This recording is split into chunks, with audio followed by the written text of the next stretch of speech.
Hi, I'm Master Lukey.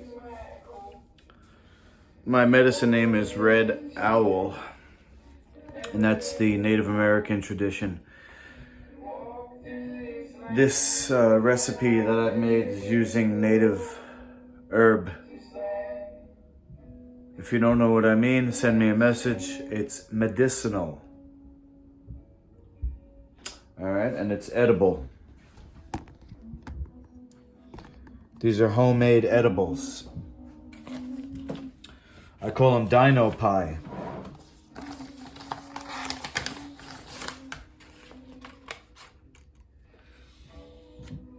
Okay. And here they're being vacuum sealed for freshness. Fresh baked today. Could put them in my freezer for you when you're ready to order. $10 each.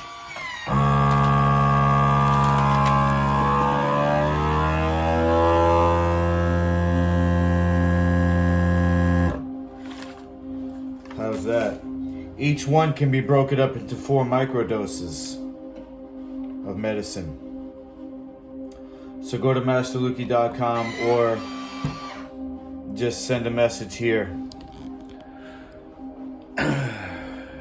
and be healed.